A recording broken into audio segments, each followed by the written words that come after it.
Amados, abra sua Bíblia no livro na Epístola aos Hebreus, capítulo 10. Esta é a terceira ou a quarta semana que nós estamos tratando de um tema extremamente importante. Temos procurado discernir, numa perspectiva global, de eternidade a eternidade, passando pelo tempo, aquilo que Deus chama de pecado. O que é o pecado? E esse tema e esse tempo gasto para falar disso se justifica, queridos, uma vez que os cristãos eles perderam a noção, o paradigma do pecado. Isso porque os cristãos eles têm entendido que o pecado ele é uma invenção humana. Se prega comumente que o pecado é um fenômeno cultural, ou seja, é aquilo que o homem no tempo inventa e se está em desacordo com a sua religião, a isso eles chamam de pecado. É por isso que há uma diversidade enorme e há concepções heterogêneas acerca do pecado. Por exemplo, num dado grupo cristão, você vai encontrar ali o que eles chamam de pecado. Num outro grupo cristão, aquilo que naquele primeiro chamam de pecado, aqui no segundo eles não consideram pecado. Vocês entendem isso? Ou não? Por exemplo, quando eu era criança, na Assembleia de Deus, onde eu congregava, era pecado usar calça jeans. Ou melhor, as mulheres usar calça jeans. Chamava calça esporte, né? Não era permitido porque era pecado. Mas ao lado de onde eu congregava, havia uma igreja batista. E lá as irmãs usavam calça esporte. Então naquela comunidade batista, não era pecado. Na minha já era pecado. Os irmãos entendem como é que é? E assim, cada grupo vai elegendo o que eles acham, o que considera pecado. Mas não para por aí o problema. Mesmo no mesmo grupo, na questão do tempo, o mesmo grupo ele vai mudando de concepções. Coisas que outrora, em dado grupo, era pecado, com o passar de 10, 20 anos, deixa de ser pecado. As pessoas elas vão cedendo. E aí os menos entendidos acabam chamando, a igreja está se apostatando, ela está se desviando, ela está abandonando os costumes sagrados. Não é assim? Aí surgem aqueles que querem restaurar a igreja, voltar àquela prática antiga de 40 anos atrás. E aí, na verdade, isso é uma confusão muito grande, porque chega num ponto que você já não sabe exatamente o que é o pecado. E o grande problema, e o maior problema causado por essa visão distorcida acerca do pecado é o seguinte: é que os cristãos têm dedicado a sua vida para se livrar do pecado e não têm se livrado dele. Têm se livrado sim das coisas que chamam pecado. A pessoa fala assim: olha, a partir de hoje que eu entreguei minha vida para Jesus, a partir de hoje dizem que eu aceitei a Jesus, eu estou determinado a não mais proceder deste modo, no sentido de comida, bebida, vestimenta, música, filme e coisas do gênero. E a partir de agora eu quero me vestir deste modo, quero comer deste modo, quero frequentar estes lugares, e eu quero cantar no coral, e eu quero dar o meu dízimo, e eu quero fazer isso. Então eles pensam, deixando de fazer o que chamam pecado, e passando a fazer o que chamam a obra de Deus, as coisas que agradam a Deus, pensam eles, eu estou livre do pecado. E o que nós temos visto? Que a despeito disso, o pecado está instaurado nas vidas, nos corações e nas famílias. Se alguém fala, pastor, mas você está gerando uma acusação muito séria. Como é que você pode comprovar isso? Eu digo, olhe para o caos que vivem os cristãos.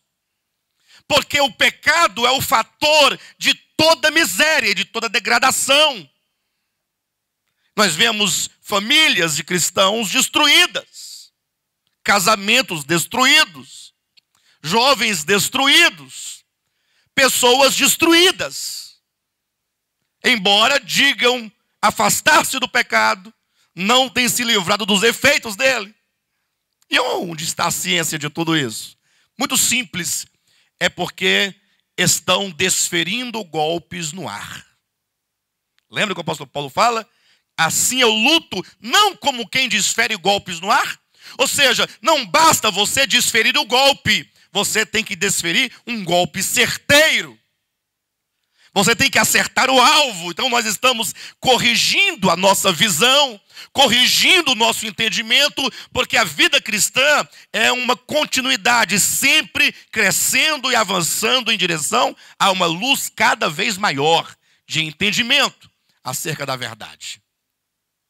De maneira, então, que para entendermos isto, o que nós fizemos? Nós buscamos a origem. O que nós chamamos de pecado original, que não é o pecado original que chamam, porque a Igreja Católica Romana chama de pecado original o pecado com o qual nasce a criança. A criança nasce com o pecado original. Mas o pecado da criança não é o pecado original. O pecado original é o pecado que nasceu no coração de Lúcifer. Porque o pecado é atemporal. Ele está fora do tempo. Ele está fora da cultura e das culturas. Haja vista que a queda de Lúcifer aconteceu antes da criação do homem. Quando o homem foi criado sem pecado, lá no Éden, lá já estava a serpente para enganá-lo.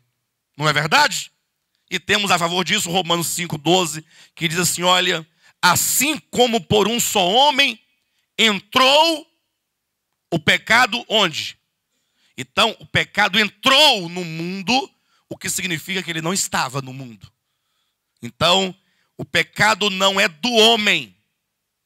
O pecado não é geográfico. O pecado não é temporal. O pecado não é histórico.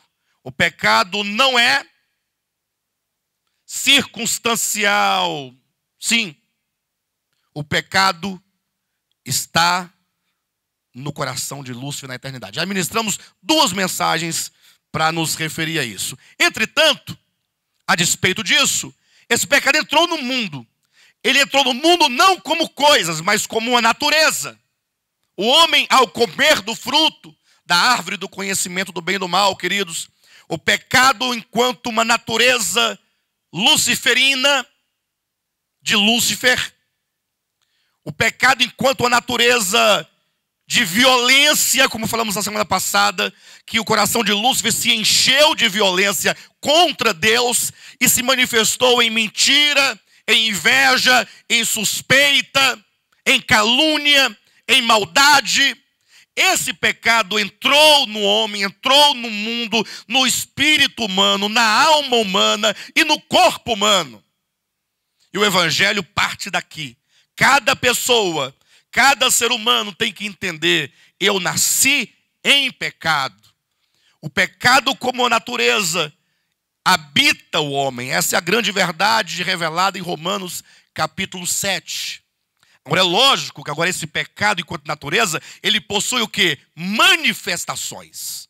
Nós falaremos disso muito quando chegarmos talvez na semana que vem ou na outra, quando chegarmos lá no reino, falando lá no evangelho de Jesus Cristo, quando ele próprio pregar sobre o reino. Como que essa natureza se manifesta? Quando é que de fato o pecador, ele manifesta essa natureza e aí ele passa a cometer pecados? Aí vem o pecado, não enquanto natureza, mas o pecado que natureza, gerando os pecados. Quando é que as minhas atitudes são a expressão do pecado?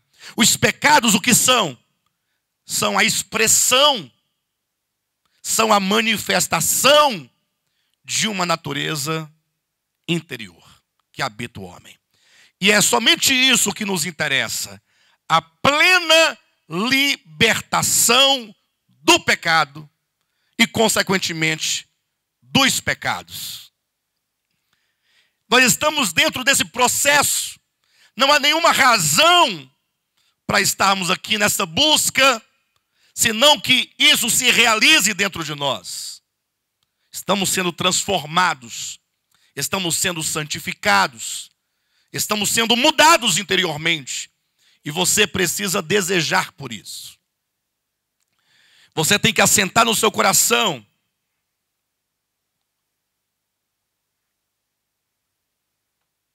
o desejo de ser mudado. Colocar como uma coisa mais importante. Você é um cristão. E como tal, muitas vezes você valoriza muitas coisas. Você valoriza o próprio rito, a própria religiosidade, enquanto coisas para Deus.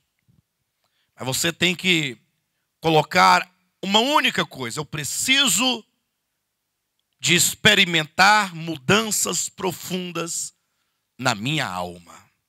Porque há muita inimizade contra Deus dentro de mim. Você precisa orar isso. Pedir: Senhor, tu que sondas o meu coração, faça como Davi disse no Salmo de número 139, vê se há em mim algum caminho mau. É como que dissesse: Senhor, no meu coração há caminhos maus. E eu preciso que o Senhor então me revele esses caminhos. Me mostre esses caminhos. E se você começar a orar dessa maneira, o que vai acontecer? O Espírito Santo vai começar a mostrar esses caminhos perversos e maus. E você vai começar a identificar essas coisas ruins. E então você sabendo, agora você vai falar: Senhor, eu quero experimentar santificação nesta área. Ou seja, o teu Espírito Santo que habita em mim, mudando as faculdades da minha alma, mente, vontades, emoções, gerando nova disposição, gerando vontade de te buscar, de contemplar a tua face, para que de fato eu esteja efetivamente num processo dinâmico de mudanças reais. Estamos sendo gerados um novo homem. Nós queremos continuar da semana passada a mensagem, exatamente quando o pecado entrou no mundo, porque da eternidade nós já falamos. Queremos falar agora o pecado entrando no mundo, ok? Hebreus capítulo 10, versículo 19 e 20. Diz assim, queridos, vejam: tendo, pois, irmãos, intrepidez para entrar no Santo dos Santos, pelo sangue de Jesus, pelo novo e vivo caminho que Ele nos consagrou pelo véu, isto é, pela sua carne. Este é o texto-alvo, ou seja, nós vamos caminhar em direção a esse texto. Queremos retomar a história, Gênesis capítulo 3, na queda do homem. Voltem comigo a Gênesis 3. E de lá vamos caminhar em direção a Hebreus 10, 19 e 20. Lá em Gênesis 3 nós temos a história. Deus criou o homem e ali estava o homem posto no jardim, chamado Jardim do Éden. E era um jardim belo, era um jardim maravilhoso. É lógico que esse jardim, muito mais do que jardim, ele representa um lugar de comunhão com Deus. Um lugar em que o homem se encontrava com Deus e gozava do cuidado de Deus. Diz a Bíblia que na viração do dia, Deus entrava no jardim, chegava no jardim e o homem tinha comunhão com Deus.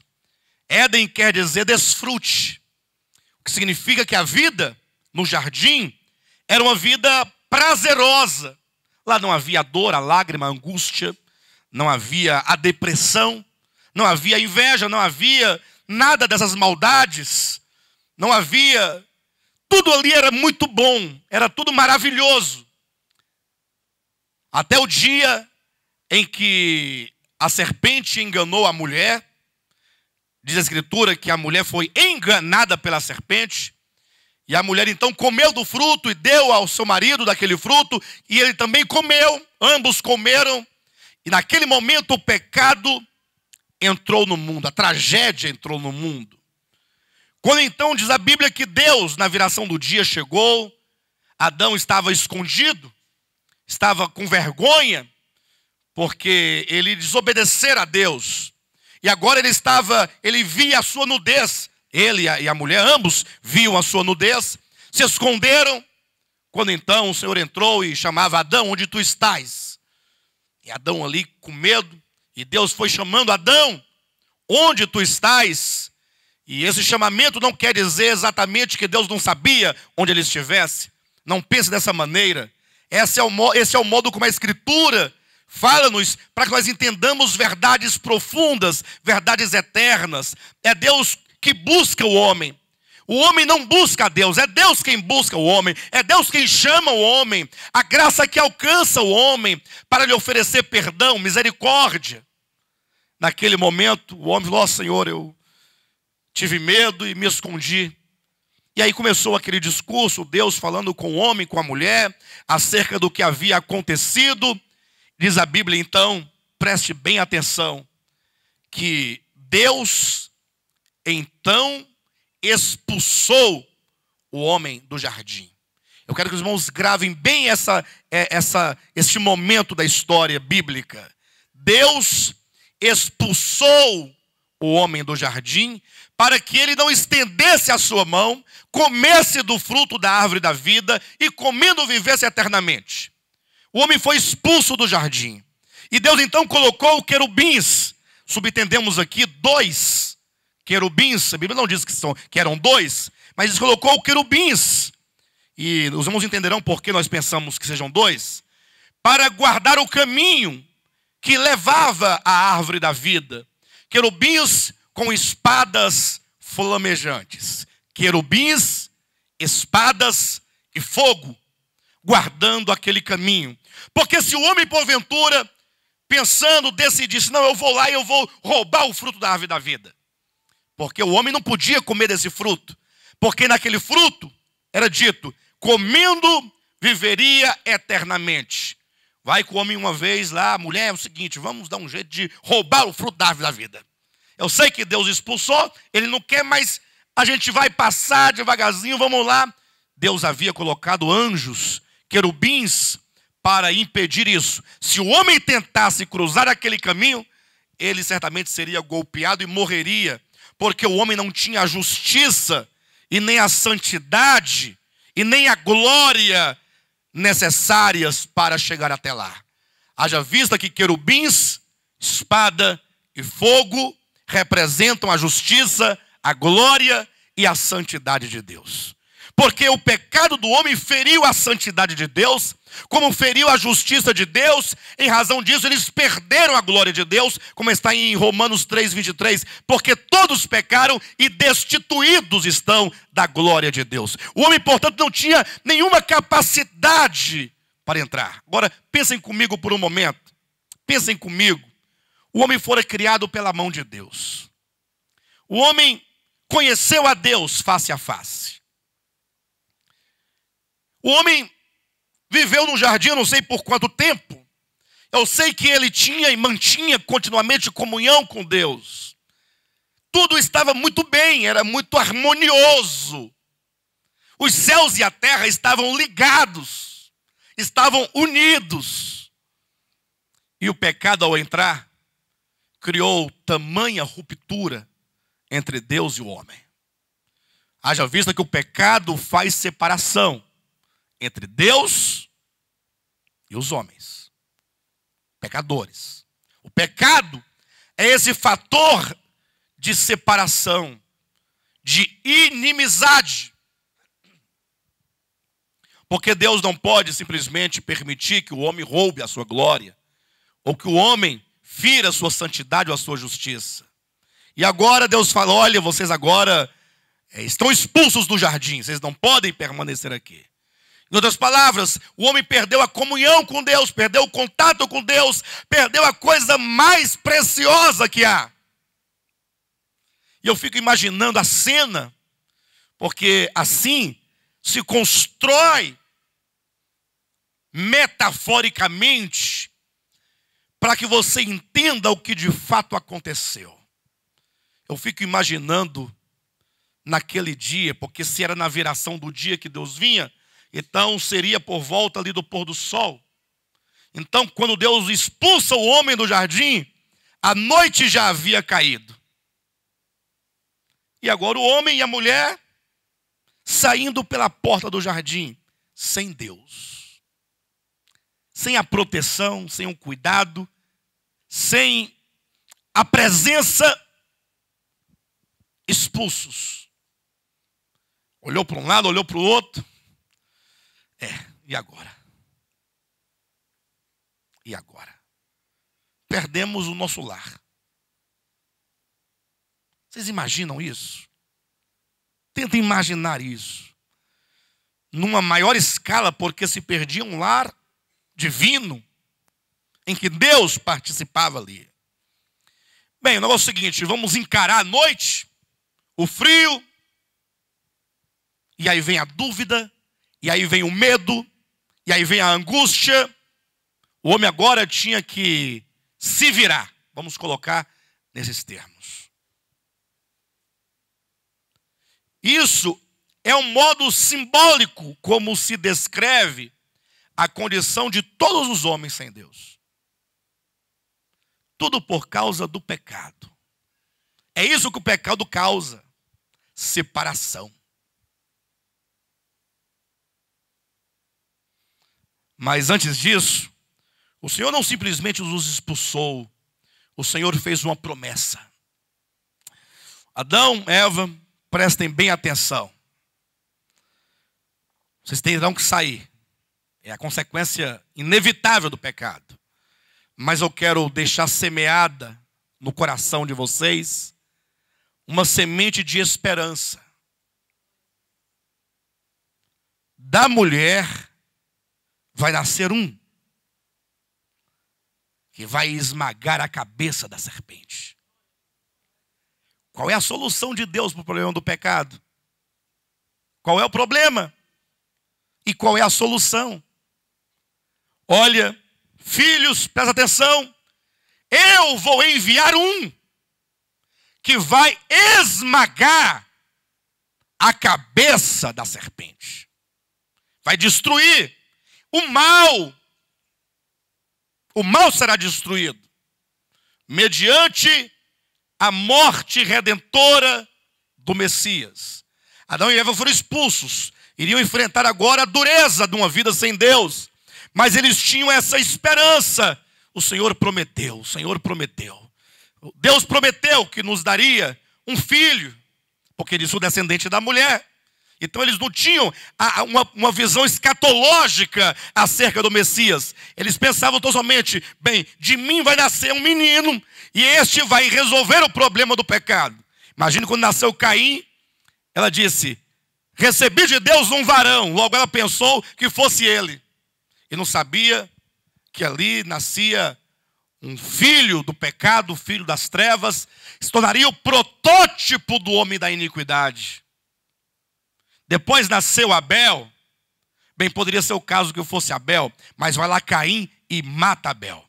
E aí Deus dá no lugar de Abel um outro filho para Adão e Eva, chamado Sete. E agora de Caim e de Sete, vamos encontrar no livro de Gênesis, Deus começa a construir duas linhagens. Nós vamos encontrar em Gênesis capítulo 4, a genealogia de Caim. E em Gênesis capítulo 5, vamos encontrar a genealogia de Sete. Então percebam como que Deus deixa uma promessa, mas logo ele se encarrega de criar duas linhas, duas descendências, no caso, ascendências, né? Duas pessoas, Caim e Sete, de onde procederá toda uma linhagem, uma da iniquidade e a outra da salvação, do perdão, da misericórdia. Por isso que há duas genealogias. E o que caracteriza cada uma dessas genealogias, ou dessas linhagens, é que Caim, nos é dito antes de falar de sua genealogia, ele retirou-se da presença do Senhor. Gênesis 4, 26. Caim retirou-se da presença do Senhor e foi habitar numa terra distante chamada Nod, onde ali ele estabelece a família. No caso, ele tem o primeiro filho com a sua mulher, constrói uma cidade e começa uma civilização sem Deus. A linhagem de Caim é caracterizada por isso: retirar-se da presença de Deus e não desejar por Deus e querer viver sem Deus. Ao passo que a linhagem de Sete nos é dito que tão logo Sete teve o seu primeiro filho. Imagina, Sete teve o seu primeiro filho. Quando aquele menino nasceu, Deus colocou no coração de Sete um profundo sentimento, de modo que Sete falou: bem, nós não podemos viver sem Deus.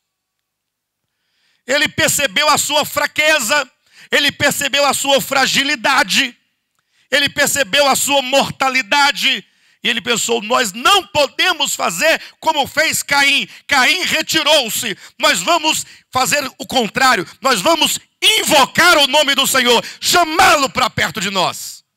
É dito que Sete, tão logo nasceu seu filho, começou-se a partir de então a invocar o nome do Senhor. Isso é a semente do que está lá em Romanos capítulo 10, versículo 9. Todo aquele que invocar o nome do Senhor, esse será salvo. E aí começa a linhagem dos que são sem Deus, porque o abandonaram completamente, e uma linhagem que, a despeito de qualquer coisa, reconhece a sua fraqueza, a sua inutilidade, sabe que não pode, portanto, invoca a Deus. E é dessa linhagem de Sete, passando por Noé, e depois de Noé passando por Abraão, porque essa é a ordem: Sete, Noé, os marcos, né? Tem outros entre eles, mas são os marcos. Sete, Noé, e aí depois de Noé vem o mundo pós-diluviano, vem a rebelião na Torre de Babel, e de lá Deus chama quem? Abraão, sai da tua terra. Então nós temos Sete, nós temos Noé, nós temos Abraão, aí tem Isaac, aí tem Jacó. E Jacó tem 12 filhos. E esses 12 filhos, portanto, eles se multiplicam, se tornam a nação de Israel, que agora estava no Egito, prisioneira, como escravos. Então Deus aparece, depois de 420 anos, ele aparece então para Moisés lá no deserto e diz: olha, levanta-te e vai até o Egito para libertar o meu povo. Observa como que Deus vai trabalhando na história. Primeiramente ele separa uma linhagem. É dessa linhagem que eu trarei o Messias. Ele vai criando essa linhagem e agora ele quer um povo dessa linhagem, que seria a nação de Israel. Deus liberta o povo de Israel do Egito, os leva até o Monte Sinai e fala: olha, eu preciso e quero fazer com vocês uma aliança, para que vocês sejam o meu povo e eu seja o vosso Deus. E qual era a intenção de Deus nessa aliança? Muitos se enganam e pensam: não, Deus queria que o povo obedecesse a Deus. Deus queria um povo que fosse capaz de obedecê-lo. Razão porque, ao fazer a aliança, Deus deu a eles a lei dos 10 mandamentos e outras leis. Ora, mas será que Deus não sabia que o povo era carnal e vendido à escravidão do pecado? Ou não sabia? Será que Deus estava iludido pensando que o povo havia de cumprir a sua lei? Deus sabia que o homem transgrediria do início ao fim a sua lei. Haja vista que a Escritura declara: bem sabemos que a lei é espiritual. Eu, todavia, sou carnal, vendido à escravidão do pecado. A grande verdade é: nenhum homem que é carne pode obedecer a Deus. Porque a carne, que é essa natureza pecaminosa no homem, ela é contrária a Deus. Ela aborrece a Deus. Ela odeia a Deus. Ela odeia a Deus. Ela não ama a Deus. Ela não deseja por Deus. Ela foge de Deus. Agora imagine que muitos pensam que Deus deu a lei para o povo de Israel para que eles guardassem, mas foi o contrário. Deus deu a lei ao povo de Israel para que eles transgredissem. E aí é ruim falar isso muitas vezes, porque nem todo mundo está preparado para ouvir tal declaração. Deus deu a lei para o povo transgredir. Sim. Sabe por quê? Porque é a lei que, uma vez formalizada, positivada, o que acontece?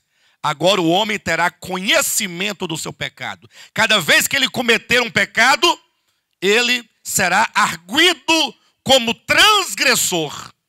A lei recai sobre o homem na forma de condenação. Por isso que o apóstolo Paulo vai chamar a lei dos 10 mandamentos, porque ele fala da lei escrita em tábuas de pedras, lá em 2 Coríntios capítulo 3, ele vai falar que a lei é o ministério da condenação e da morte. A lei foi dada para demonstrar ao homem, Romanos capítulo 7, quão maligno é o pecado. Deus deu a lei, sabe para quê? Para o homem enxergar quão maligno é o pecado. E o homem não tem conseguido ver isso, porque nós convivemos muito bem com ele. Quão perverso é o pecado.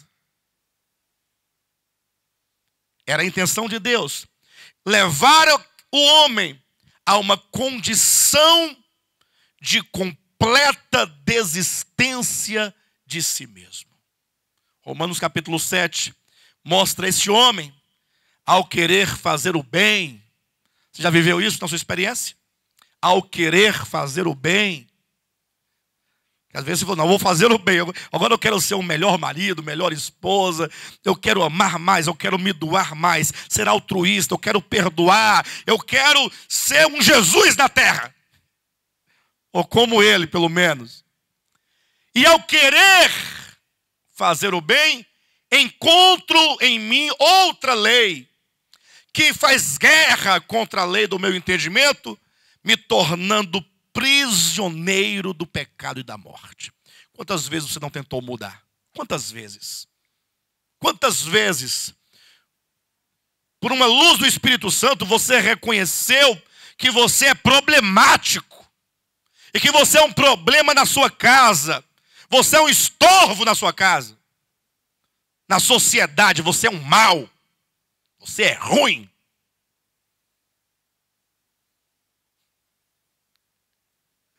Pastor, eu não sou assim não. É porque você não caminhou o suficiente ainda. Quando você chegar um pouquinho mais próximo da luz, você vai ver isso aí. É porque você está em muita treva, você não está conseguindo ver a maldade ainda. Calma. Você vai ver, você vai enxergar ainda. Tenha paciência. Então, era essa a intenção da lei. Entretanto, Deus, na sua imensa sabedoria, e aqui é o mais importante da aliança do Sinai, Deus falou assim, Moisés, presta bem atenção. Essa é a lei. A lei é para mostrar que vocês são ruins mesmo. Digamos nesses termos. Perfeito. Só que o que eu quero mostrar não é tão somente demonstrar quão maligno, quão perverso é o pecado. Eu quero mostrar a vocês o meu plano de salvação. Entenderam? Revelar isso. Como Deus faria na história do povo de Israel? Constrói aí um tabernáculo. Deus ordena, faça um tabernáculo. Mas você vai fazer conforme a planta que eu vou te mostrar, dos materiais que eu vou te mostrar, do modelo que eu vou te mostrar, com os mesmos arranjos que eu vou te mostrar. Tudo conforme um modelo. E aí o céu se abre, Moisés tem a visão do tabernáculo. Irmãos, era interessante porque é uma planta um pouco esquisita. Um pouco esquisita. Porque você vai comprar uma casa, ou você vai construir uma casa, logo você está preocupado com a ventilação, não está? As janelas, as portas, saídas, se a casa está bem arejada. Essa não. O tabernáculo era o seguinte, ele tinha um formato assim comprido. Ele era comprido, numa forma retangular. Tá certo? Eu estou certo disso? Estou certo, né? Retangular, nesse sentido. Eram, na verdade, 3 compartimentos. O primeiro chamava-se átrio. É onde o povo estava, ou podia ficar. Aí vinha o primeiro compartimento, chamava-se santo lugar. A palavra santo lugar, e, portanto, o homem não pode entrar lá dentro. Não é assim. Você vai entrar lá dentro? Você é santo? Só pode entrar se for santo. O lugar é santo. E depois um mais profundo no interior, chamado o Santo dos Santos, mais santo ainda. Então, e não tinha nenhuma janela. Isso é muito interessante, não tinha janela. E também não tinha porta dos fundos. A pessoa só podia entrar pela porta da frente. E entrou, já era. Vai até o fim, sem janela, sem chaminé, sem porta de saída de fundo. Só tinha uma porta de entrada. Entendem isso? E agora Deus falou assim, eu vou colocar alguns utensílios aqui. Primeiro, na entrada do pátio, que é o átrio, eu quero um altar. Não é um púlpito desse, porque isso aqui não é altar. Isso aqui chama-se patamar, plataforma. Isso aqui não é altar, viu, queridos? Retirem do vosso vocabulário aí. Isso aqui é um elevadinho, um puxadinho. Tá bom? Eu quero um altar chamado altar de holocausto, onde a oferta pelo pecado será realizada. Depois, mais um pouquinho à frente ainda, no átrio, eu quero uma bacia de bronze com água. E aí vem um véu que fecha e separa o átrio do santo lugar.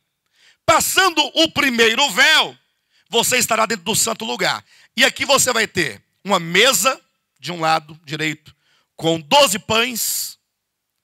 Do outro lado, um candelabro de ouro que deverá ficar aceso constantemente, nunca deverá ser apagado. E bem na frente do véu que separa o santo dos santos, eu quero um outro altar. Mas não é altar de sacrifício, é altar de incenso. Vai ser queimado incenso 24 horas.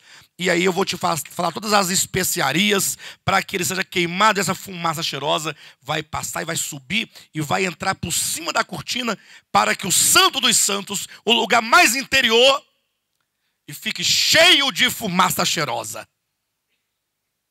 Porque no santo dos santos vai ficar um outro utensílio chamado Arca da Aliança. Se fosse uma caixa d'água, só que é feita de madeira de acácia coberta de ouro. E dentro você vai colocar o quê? As tábuas da lei. Lá dentro. Mas por cima dessa arca vem uma tampa. Também de madeira de acácia e de ouro. Essa tampa será chamada propiciatório. E de um lado dessa tampa e do outro, olhando para dentro da arca, eu quero 2 querubins de ouro. Entenderam a história? Quem entendeu esse desenho aqui? E agora, Deus vai instruir a Moisés como se daria isso. Vamos perceber que por ser um retângulo, vai construindo um caminho? Sim ou não? Um caminho. E Deus disse, lá sobre o propiciatório que cobre a arca, entre os querubins, eu estarei lá. Então o homem, para chegar a Deus, e aqui simboliza o retorno do homem a Deus, porque um dia ele for expulso. Entenderam bem? E ele não podia agora ir a Deus, porque tinha querubins com espadas flamejantes, fogo, santidade, querubins, glória, espada, justiça. Então, se o homem cruzasse aquele caminho, ele morreria. Deus reproduz aquele caminho que conduzia a ele, agora no tabernáculo.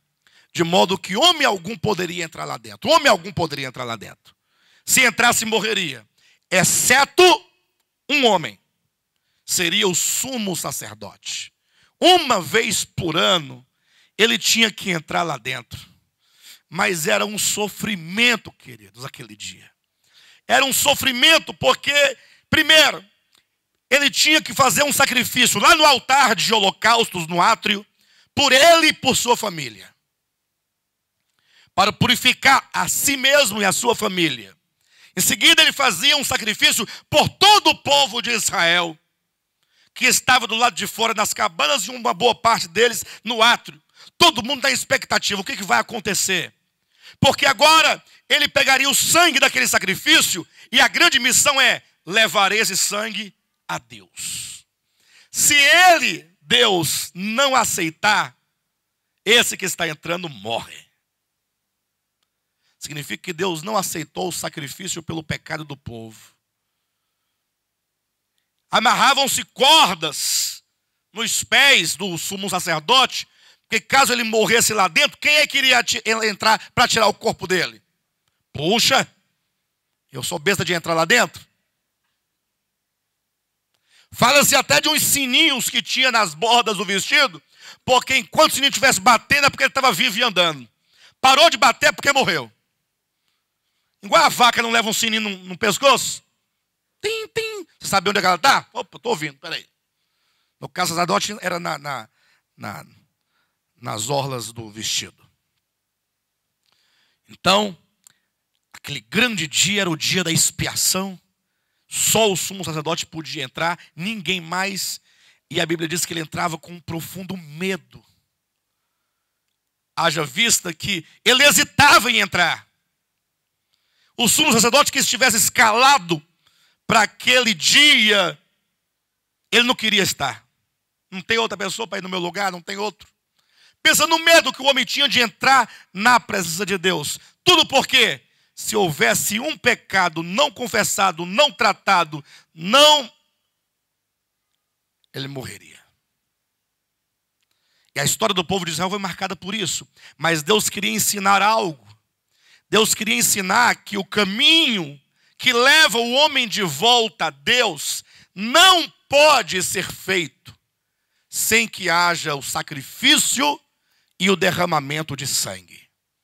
Por isso que em Hebreus capítulo 9, versículo 22, nos diz que sem derramamento de sangue não há remissão de pecados.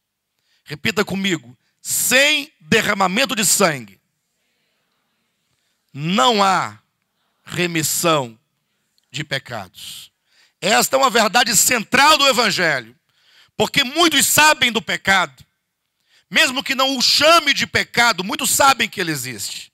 Só que eles querem dar outra saída, outra solução. E Deus diz: não há remissão se não houver redenção. Alguém deverá redimir o homem. De modo, queridos, que este caminho que levava o homem a Deus, aqui tipologicamente, simbolicamente, aqui no tabernáculo, representava, portanto, o caminho que leva o homem de volta a Deus por meio do derramamento de sangue. Só tinha um problema: só quem podia retornar era um. Só quem podia ir a Deus era somente um, o sumo sacerdote. Vocês estão entendendo isso? Pastor, os demais não podiam? Não podiam. Ora, mas isso não é injusto? Não, é que o sumo sacerdote, ele entrava sozinho. Só que ele levava no seu peito um chamado éfode com 12 pedras no seu peitoral. Certo? Ou seja, ele levava no seu coração representadas as 12 tribos de Israel. Ele estava lá dentro representando nele todo o povo. Isso queria nos ensinar algo. Queria dizer que um dia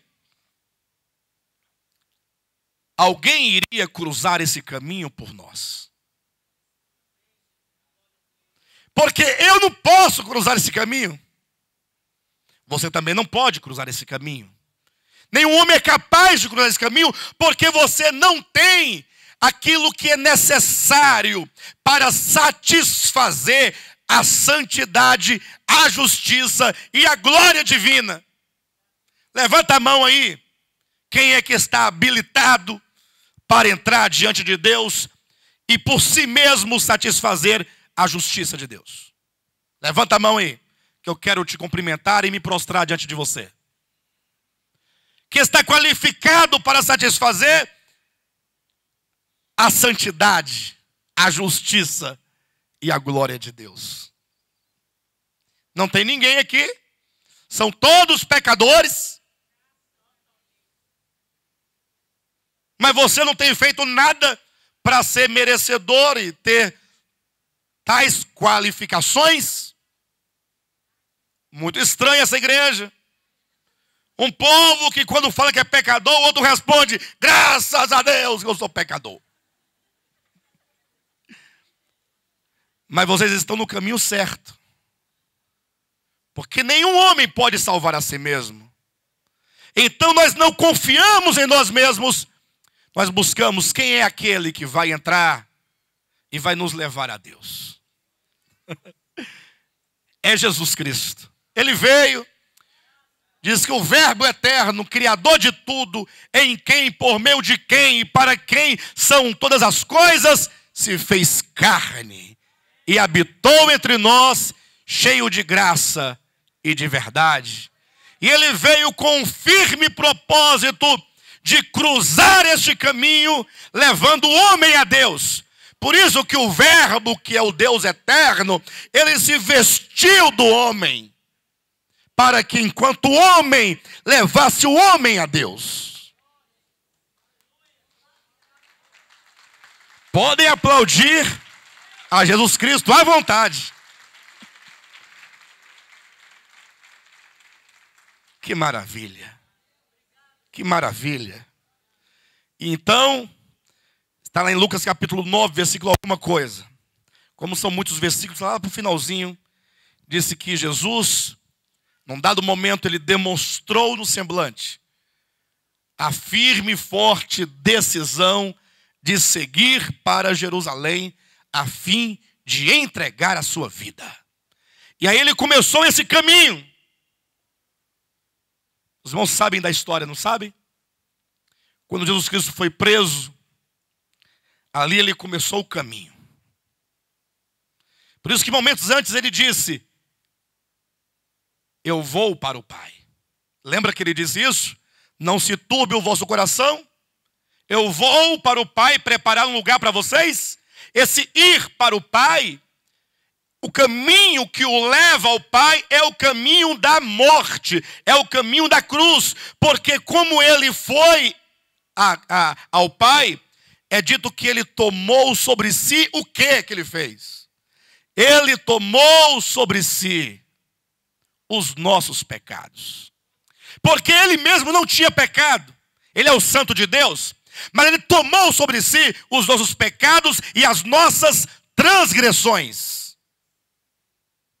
E agora, totalmente coberto de nossos pecados, porque uma vez que ele nos representa, então ele nos leva sobre si, e agora ele começa a cruzar o caminho. Sabe qual caminho? Aquele caminho lá do Éden. Porque voltar à árvore da vida é voltar à vida, é voltar a Deus. Mas não se esqueça, Jesus Cristo, que há querubins. E se você não tiver habilitado, você vai ser golpeado. Você vai ser ferido. Mas ele estava habilitado ou não estava? Jesus Cristo poderia muito bem descer, cruzar aquele caminho. Ninguém poderia fazer nada contra ele, porque ele é santo, sem pecado. Agora, ele tomou sobre si. Entenda isso. Coloque isso no seu coração. Ele tomou sobre si, como quem vestisse uma veste de iniquidade, uma veste de transgressão. Então ele não poderia passar simplesmente despercebido sem que fosse golpeado. E aí ele começa a cruzar esse caminho que leva a Deus, quando ele chega naqueles anjos, exatamente naqueles querubins, aqueles mesmos dois que estavam lá dentro do santuário, na arca do concerto, olhando para onde? E o que tinha dentro da arca? Os 10 mandamentos. Ou seja, esses anjos estão de olho na justiça. Este que entra, se não satisfizer a justiça, morre. E Cristo é a própria justiça. O problema é que ele se vestiu dos nossos pecados que ferem a justiça. E por isso é que neste caminho de volta, ele foi ferido na cruz do Calvário. Quando Cristo estava na cruz do Calvário, com seus braços estendidos, ele não morria por si mesmo. era uma morte redentora, substitutiva, por minha causa, por sua causa. Entenda isso. E agora ele é golpeado. E agora ele quer abrir esse caminho, ele quer nos levar a Deus. Por isso ele não somente é o sacerdote que adentra o caminho, mas é também o sacrifício, cujo sangue é levado a Deus. Ele é o sumo sacerdote, ele é o cordeiro, ao mesmo tempo. E ele entra, e ele então é ferido. Quando Jesus estava na cruz do Calvário, ali ele sofria uma morte vicária, quer dizer, no lugar de outro. No lugar de outro. Entenda claramente isso. E esta era a resposta, era a solução e a promessa que Deus disse lá para a mulher: de ti nascerá um que vai esmagar a cabeça da serpente. A morte de Cristo não somente nos reconcilia com Deus, como trata com o problema do pecado. É por isso que há um texto na Escritura, eu quero que você abra, no livro de Romanos, no capítulo 8. Peça a Deus que Ele te revele esse texto. Diz assim: porquanto o que fora impossível à lei. O que foi impossível à lei, queridos? O que a lei exigia do homem? Que ele fosse justo. Sim? Que ele fosse santo. Que ele fosse bom.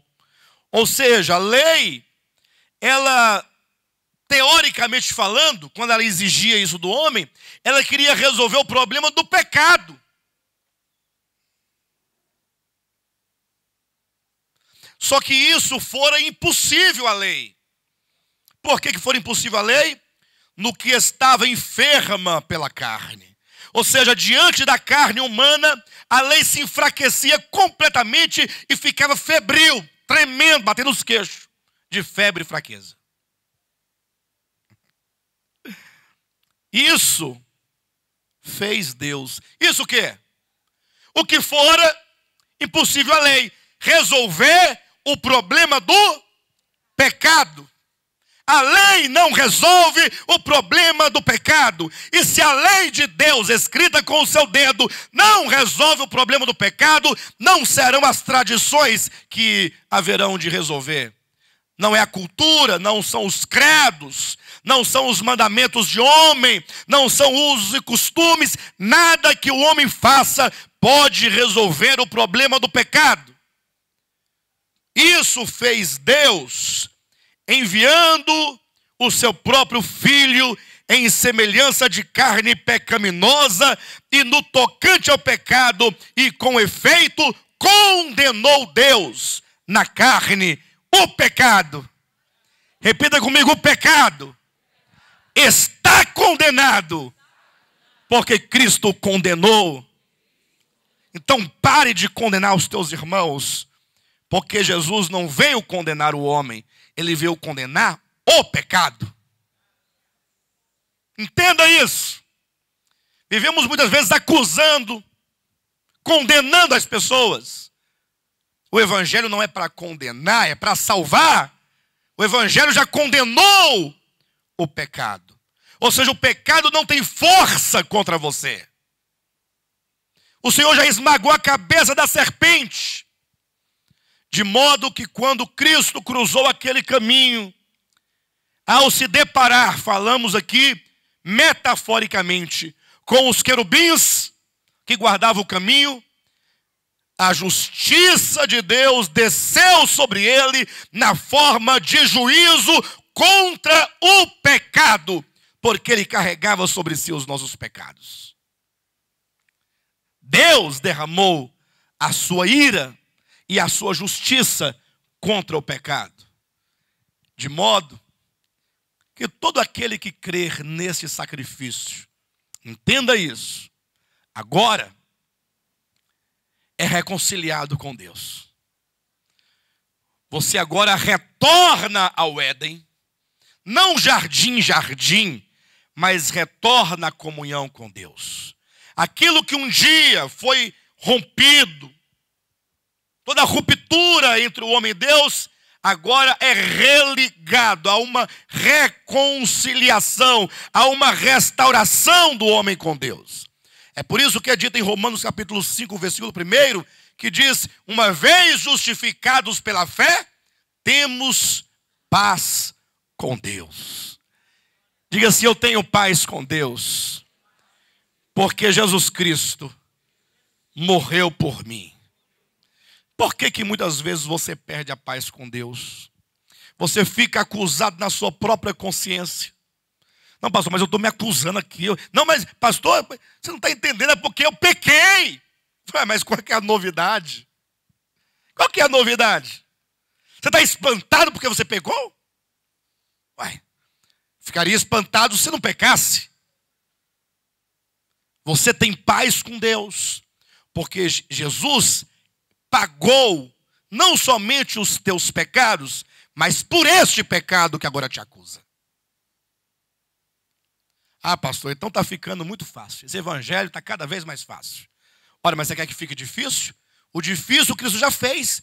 Foi o cruzar esse caminho. Foi muito difícil para ele se humilhar a si mesmo, esvaziar-se, sofrer morte de cruz. O difícil ele realizou. E agora que ele morreu na cruz, e ele pagou o preço, e o sangue que ele levou ao Pai foi aceito. Foi aceito. Prova essa que o Pai o ressuscitou dentre os mortos. A ressurreição é a garantia e a prova de que o sacrifício do Filho foi aceito. Quando o Filho retornou aos céus, agora em ressurreição, o Pai o recebeu. Os anjos abriram alas para que ele passasse, e o coro cantava: abram alas. Principados, potestades abriram um caminho, e ele foi entrando, rompendo todos os céus, e chegando nos mais altos céus, ele entrou na presença do Pai, que levantando-se para recebê-lo, disse: Deus, olha, referindo-se ao Filho, Deus, o teu trono permanece para todo sempre. O sacrifício de Cristo foi aceito. Diz para o seu irmão: o sacrifício de Cristo foi aceito. Diga: você está livre. Diga: você está reconciliado. Diga: você agora já pode ir a Deus. Que maravilha! Por isso, chegamos aqui no capítulo 10 de Hebreus, o texto inicial, versículo 12. Tendo, pois, irmãos, intrepidez para entrar no Santo dos Santos. Isso porque o sumo sacerdote, ele não podia entrar no Antigo Testamento com intrepidez. Ele entrava com intrepidez? Ele entrava com medo, com angústia, com dúvida, preocupado.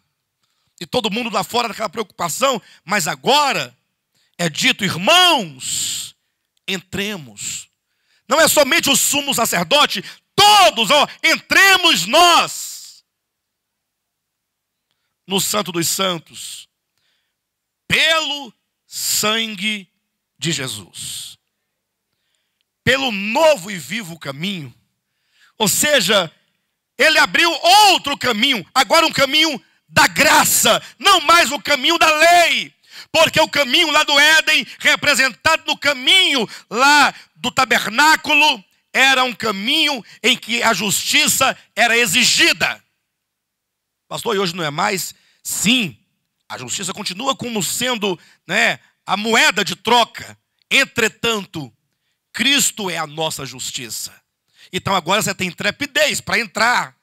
Porque o Senhor, mediante o seu sangue, versículo 20, pelo novo e vivo caminho que ele nos consagrou pelo véu, isto é, pela sua carne. A carne de Cristo na cruz do Calvário, ali completamente humilhada, julgada, é esse caminho aberto. Você se achega ao Pai por meio.